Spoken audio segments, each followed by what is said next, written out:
Hey everybody, Botero here. Just doing a quick little sound comparison of the Qanba buttons. Got the new K version, the snap-ins today.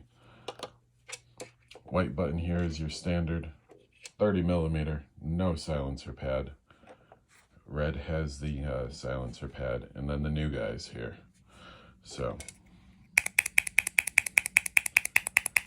no pad installed.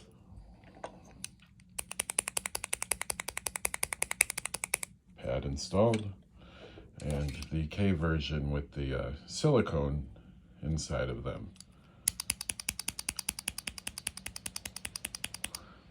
A little tiny bit of a higher pitched noise than the old with the pads, but the feel, I mean, not that you can really tell that there's a pad installed in these.